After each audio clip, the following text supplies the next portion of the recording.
In a world where the lines between right and wrong are often drawn in black and white, there lies a provocative idea that questions the very foundation of these moral judgments.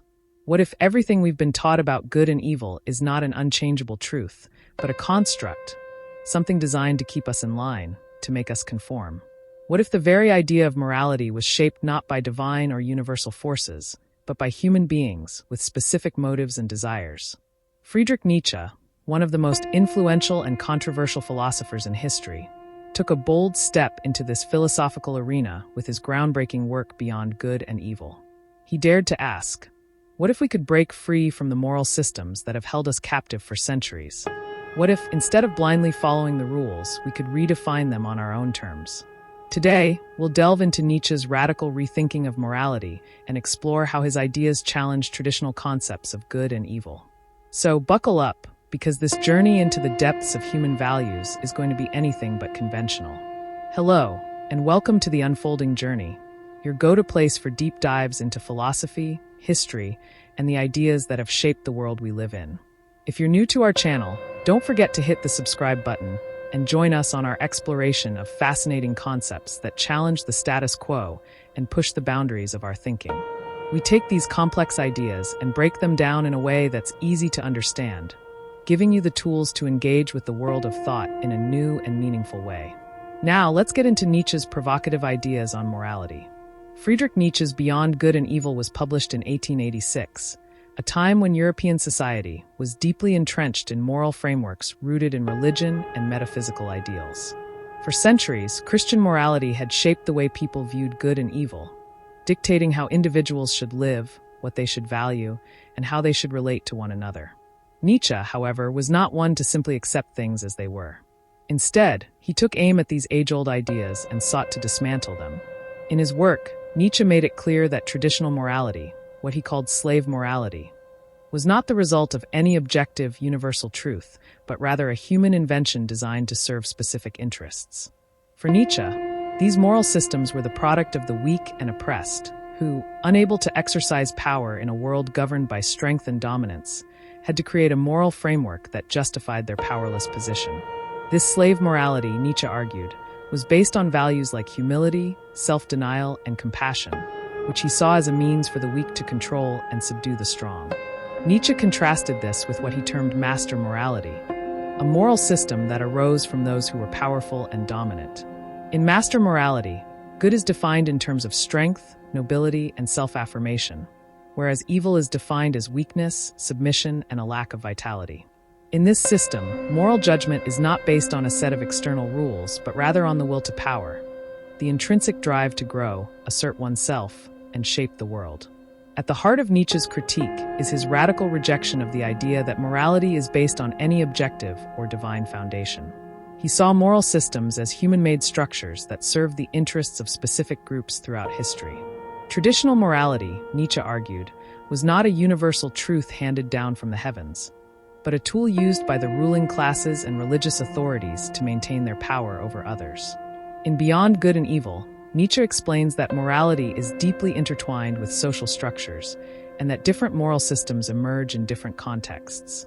For example, Christian morality, with its emphasis on meekness and suffering, developed during a time when the Roman Empire was transitioning from paganism to Christianity.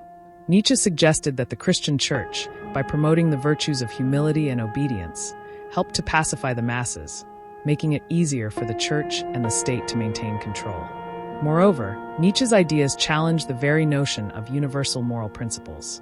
The idea that certain values are inherently good or evil, he argued, is a construct designed to uphold the interests of those in power. Nietzsche's philosophy is not merely a critique of Christianity or the state. It is an exploration of how all moral values are shaped by the forces of power, culture, and historical circumstance. One of the most famous and influential aspects of Nietzsche's philosophy is his deconstruction of the concepts of good and evil. In traditional moral thought, these terms are seen as fixed, immutable categories. What is good is always good, and what is always evil. For Nietzsche, this simplistic binary view of morality is deeply problematic. Instead of accepting these categories as absolute, Nietzsche proposes a more nuanced view of morality that takes into account the complexities of human nature. He believes that our understanding of good and evil is shaped by the will to power, the drive to assert oneself and dominate one's environment. In this view, what is good is not a universal moral standard, but a reflection of individual will and strength. Nietzsche's critique of good and evil goes hand in hand with his concept of the Übermensch, or Overman, a figure who transcends conventional morality. The Übermensch is someone who creates their own values, free from the constraints of traditional moral systems. By doing so, the Übermensch is able to embrace life fully, affirming their own power and vitality without relying on external moral judgments. One of the key insights in Beyond Good and Evil is Nietzsche's exploration of the contrast between slave and master morality. Slave morality, as Nietzsche describes it, is born from the resentment of the weak against the strong.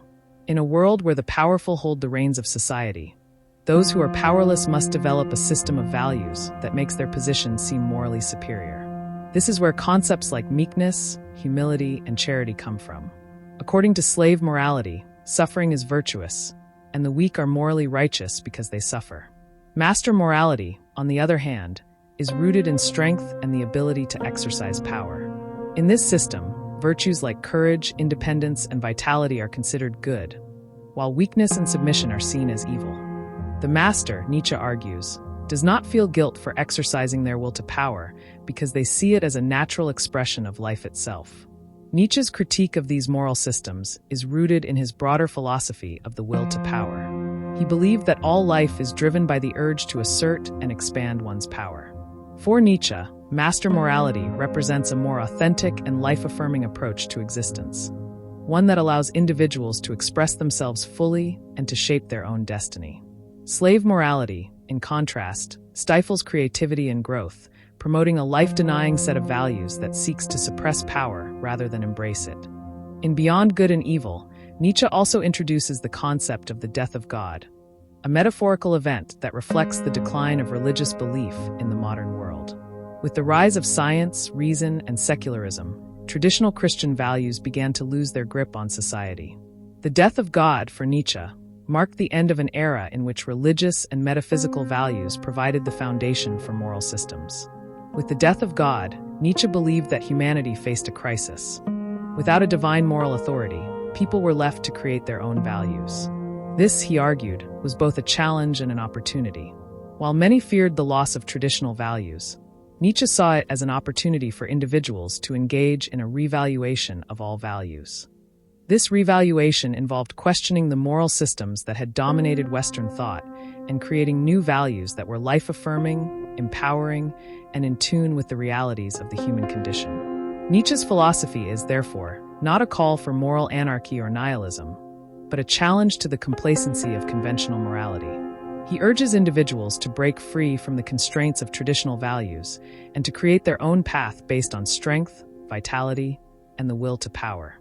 Friedrich Nietzsche's Beyond Good and Evil remains one of the most influential works of philosophy, challenging us to rethink everything we know about morality. By questioning the assumptions behind concepts like good and evil, Nietzsche invites us to explore new ways of living and being that are not dictated by societal norms or religious dogma. His philosophy is not about rejecting all morality, but about questioning the sources and motivations behind our values and creating a new, more authentic way of living. Nietzsche's challenge is as relevant today as it was over a century ago. In a world increasingly shaped by technology, globalization, and shifting cultural norms, the need to rethink and redefine our values is more urgent than ever. If you enjoyed this exploration of Nietzsche's philosophy, make sure to subscribe to The Unfolding Journey for more deep dives into the ideas that have shaped our world. Let us know in the comments what you think about Nietzsche's challenge to traditional morality and whether you agree with his vision of creating new values. Thanks for watching, and I'll see you in the next video. Don't forget to hit the subscribe button, like the video, and share it with your friends if you found it insightful.